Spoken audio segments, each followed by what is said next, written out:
Hero Ashwin Babu, one of the young players in the team, right? Right. Ashwin, yeah Ashwin is my friend, okay? Yeah Satya garu నాకు చాలా బాగా తెలుసు. సత్య గారు ఇప్పుడు కాదు, మేము కలిసి క్రికెట్ కూడా ఆడేవాళ్ళం. Ashwin, యా రాజు గారి గది ఎక్కువ ఫేమ్ ఇచ్చిందా? Hero Ashwin Babu in CCL ఎక్కువ పేరు ఇచ్చిందా? మంచి క్వశ్చన్ అడిగావు డార్లింగ్. అలా ఏం లేదు.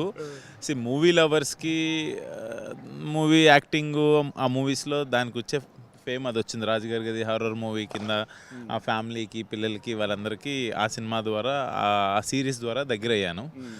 క్రికెట్ ఫ్యాన్స్ ఎవరైతే క్రికెట్ ఇష్టపడే వాళ్ళు ఉన్నారో యంగ్ అండ్ అందరూ కూడా ఆ క్రికెట్ ఇష్టపడే వాళ్ళందరికీ సీసీఎల్ ద్వారా దగ్గర అయ్యాను అనమాట. అంతే, అంతమించి ఏం లేదు అది. బట్ వాట్ ఎవర్ మేము క్రికెట్ ఆడినా సినిమాలు చేసినా ప్రేక్షకుల్ని ఎంటర్టైన్ చేయాలనే ఇట్స్ లైక్ బ్లెస్సింగ్ అంతే. రెండు విధాలుగా నేను వాళ్ళని ఎంటర్టైన్ చేయడానికి నేను రెడీగా ఉన్నా. Okay, you are one of the key pinch hitter అనాలా లేకపోతే హార్డ్ హిట్టర్ అనాలా, వాట్ ఎవర్ ఇట్ ఈస్. ప్రేక్షకులు బహుశా ప్రిపేర్ అయిపోతూ ఉంటారేమో, ఇంకా అశ్విన్ వస్తుంటే 4 మెరుపులు చూడొచ్చు మనం అని చెప్పేసి. డెఫినెట్గా 100% నేను కొంచెం మీరు అన్నట్టు గట్టిగానే కొడతాను బాల్ని, కానీ according to match. If net మన ఫస్ట్ బ్యాటింగ్ అయితే 100% దాని ప్రకారంగా మీరు చెప్పిన షాట్లు పడితే, అదే చేసింగ్ అయితే ఎక్కడ కొట్టాలో అక్కడ కొడుతూ కింద నుంచి డిఫెన్స్ ఆడాలి తప్పదు. బట్ లక్ ఏంటంటే నేను వచ్చిన దగ్గర నుంచి ప్రతి మ్యాచ్ మేము ఆడుతూనే ఉన్నాం, ప్రతిసారి మేము గెలిచాము. ఆ టీం వర్క్ యాక్చువల్గా నేను కొత్తగా లాస్ట్ ఇయర్ జాయిన్ అయిన తమ్మన్ను, తర్వాత ఇప్పుడు ఈ సీజన్ ఆది సాయి కుమార్ జాయిన్ అయ్యాడు, లాస్ట్ ఇయర్ రోషన్ జాయిన్ అయ్యాడు, బట్ ఈ ఇయర్ రోషన్ లేడు. అట్ ద సేమ్ టైం అంటే యంగ్ ప్లేయర్స్ మళ్ళీ ఆదర్శ్ మళ్ళీ రీఎంట్రీ ఇచ్చాడు టీంలోకి. లైక్ పర్ఫెక్ట్గా ఉంది, ఆల్రౌండర్స్ చాలా పర్ఫెక్ట్గా ఉంది, టీం అయితే చాలా పర్ఫెక్ట్గా ఉంది. ఓకే, భోజ్పురితో మ్యాచ్. భోజ్పురి లాస్ట్ టైం ఫైనల్స్లో ఓడిపోయింది తెలుగు వారియర్స్ తోటి. వాళ్ళు ఇప్పుడు చాలా రివెంజ్ తీర్చుకోవాలని అనుకుంటారు. సో ఎలా ప్రిపేర్ అవుతున్నారు? సో వన్ థింగ్ అబ్బా, ఒకటి భోజ్పురి వాళ్ళు లాస్ట్ టైం మనతో ఫైనల్స్ వైజాగ్లో ఓడిపోయారు, అంతకుముందు సెమీస్లో 2 సార్లు ఓడిపోయారు. థింగ్ ఏంటంటే T10 డార్లింగ్ అలా ఏం లేదు. వాళ్ళు లాస్ట్ సీజన్ భోజ్పురి కంటిన్యూస్గా 5 మ్యాచెస్ గెలిచి ఫైనల్స్ ఓడిపోయారు. మేము 2 గెలిచి 2 ఓడిపోయి సెమీస్ ఫైనల్స్ కొట్టాం. It's T10 format. ఒక బాల్ డిసైడ్ చేస్తుంది, నన్ను అవుట్ చేయాలని ఒక బాలే, గెలిపించాలని ఒక బాలే.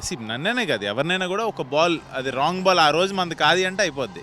బట్ ఎవరు గెలిచినా క్రికెట్ గెలుస్తుంది. Cricket fans all over India 8 languages నుంచి వస్తున్నారు అందరూ. లైక్ షార్జాలో ఈ టైంలో ఈ క్రౌడ్ రావడం అనేది నిజంగా గ్రేట్. అంతే, తెలుగు ఆడియన్స్ ఇంకా ఎక్కువ వస్తారు. సో తెలుగు వారియర్స్ మ్యాచ్కి సో ఎట్లా ఎంటర్టైన్ చేయబోతున్నారు తెలుగు ఆడియన్స్? 200% మ్యాచ్కి ఇక్కడికి ఎంతమంది వస్తారో తెలియదు, ఎందుకంటే మనది డే మ్యాచ్ యాక్చువల్గా విత్ భోజ్పురి డే మ్యాచ్ కాబట్టి నాకు తెలియదు ఇక్కడ. బట్ 100% ఇక్కడ తెలుగు వాళ్ళు అందరూ వచ్చేసేయండి షార్జాకి, మనం అందరం కలిసి మ్యాచ్ మమ్మల్ని ఎంకరేజ్ చేయండి, మేము మ్యాచ్ గెలుస్తాం. బట్ ఉప్పల్లో ఫస్ట్ అండ్ సెకండ్ ఉంది, మన హైదరాబాద్ ఉప్పల్ స్టేడియంలో ఫస్ట్ అండ్ సెకండ్ ఉంది, త్రివేంద్రంలో 9th 10th ఉంది. ఇవి మేము గెలిచి ఇందులో సెమీస్కి వెళ్తే వైజాగ్లో ఉంది. డెఫినెట్గా మన తెలుగు స్టేట్స్లో జరిగే మ్యాచెస్కి అయితే ఎక్స్ట్రాడినరీ క్రౌడ్ వస్తుంది. లాస్ట్ ఇయర్ ఉప్పల్లో జరగలేదు మ్యాచ్, లాస్ట్ ఇయర్ వైజాగ్లో జరిగింది. వైజాగ్లో జరిగిన మ్యాచ్కి అయితే మంచి క్రౌడ్ వచ్చారు. But I didn't any difference షార్జాకి ఉప్పల్కి అంత క్రౌడ్ ఇక్కడ కూడా వస్తుంది. Let's hope. మన తెలుగు వాళ్ళు చాలా మంది ఉన్నారంట ఇక్కడ. యాక్చువల్గా మా షార్జా దుబాయ్ అనగానే people are thinking like Keralites ఎక్కువ ఉంటారు అండ్ హిందీ వాళ్ళు వీళ్ళు ఎక్కువ ఉంటారు అని అంటున్నారు. బట్ నా గెస్ అయితే తెలుగు వాళ్ళు కూడా చాలా మంది ఉన్నారని తెలిసింది. మరి వస్తారు, గ్యారంటీగా వస్తారు. Okay, thank you so much and wish you all the best. Thank you so much అచ్చా, thank you so much. Thank you. That's hero Ashwin Babu.